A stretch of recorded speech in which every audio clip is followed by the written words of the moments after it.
Hey guys, welcome to episode 2 of Rants of a Grad Student. A couple of things I wanted to talk about before I get into what I actually wanted to talk about this time. First of all, I wanted to address these videos to someone.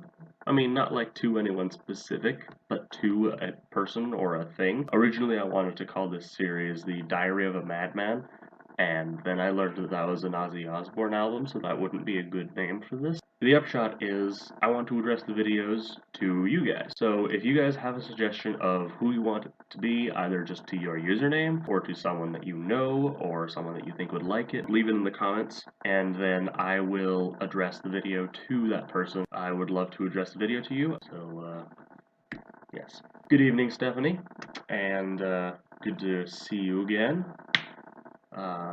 I wanted to talk to you about something that I've been kind of running into here at grad school, academic papers. For those of you who are not inclined to read academic papers, and I do not blame you one bit for this, these are papers that are written by professionals, usually, sometimes students, that are fairly technical in nature, I guess, and they go into a lot of detail, and they're very specific, and they pull information from other papers, and then they put a reference at the end of the paper to that paper so you can go and read the original stuff. The system itself is really great. I mean, you're pulling from collective knowledge, but you're also providing the source of that knowledge so that other people can go back and go, wait, but I think that said something different. That is not my problem with academic papers. My problem with academic papers is how they're written. They seem to be written with the intent and purpose of being as freaking complicated as possible. It's like they're shooting for a niche market or something. Like they want to have a journal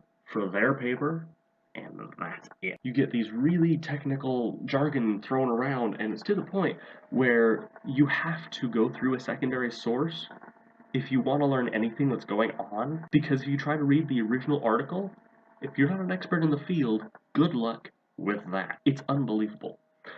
I mean, and besides that, second point about academic papers is that they, if they're not really technical, they can get really, really pompous. There's really no upper limit to that. I mean, I was reading one recently. I'll put the reference in the video description. Ports, Ships, and Power in the Roman World by Jeffrey Rickman. And it was a good paper. I mean, it was about 10 pages long. No, it's 10 pages in my PDF reader. It's about 20 pages long, just goes through Roman ports and their importance and etc., etc.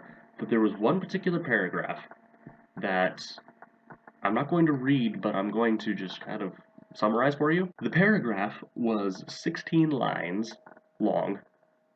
It had 3 semicolons and 2 dashes, and it was one sentence, single sentence for 16 lines, one paragraph. 3 semicolons and 2 dashes. That is ridiculous. Why do people do this? I mean, if somebody brought me a paper to proofread and said, here, can you look at this and make sure that it doesn't say anything weird? I'd go, yeah, of course. And then I would go back to that guy and say, you know that this paragraph is one freaking sentence, right? Those semicolons, those could all be periods. Period, and then this, period, and then that. It all relates to a kind of central idea, but that's what a topic sentence for a paragraph is. I don't know why people decide to do this. It's freaking insane. And then we have to discuss this paper. You know, you go in and you talk about it, and you say, so what did you think of that Rickman article? Well, honestly, I was distracted by this one paragraph. But other than that, it was informative. They're not all like this. I am not trying to make a generalization of like every single academic paper has this quality, because it doesn't. I have read some very entertaining academic papers. Absolutely wonderfully written, they're very engaging, they exist, they definitely exist. The flip side of that is there also exists papers that just refuse to be understood. And we don't have all that big of a class. There's about 16 of us. But there's some papers that none of us get, or none of us liked, or none of us really understood anything because the writer went about it in such a weird way. There was one particular book that we read at the beginning of the semester where the entire thing we could boil down in like 3 sentences. And we discussed this at length with each other. The whole freaking book could just be that long. You could have a paragraph and say the same amount of information has happened in that book. And I don't know why people do that, but I would like to change it. There is a point to this whole rant. So if you are an academic or planning on becoming an academic, please, please, please make your papers accessible for people. The papers that exist in the world, well, the reason that we write papers as academics is to share knowledge and use that to further knowledge.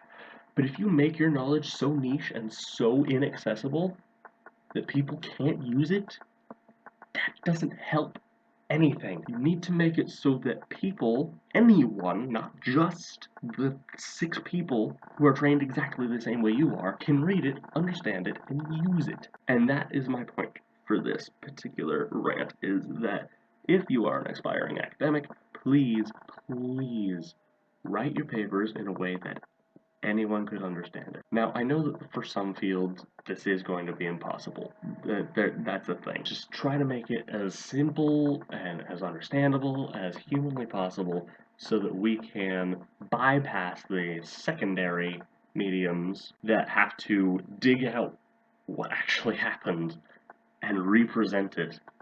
So that way we can just get to the point much quicker. Thanks for watching, guys. Please like, subscribe if you liked it, and I will see y'all next time. Take care.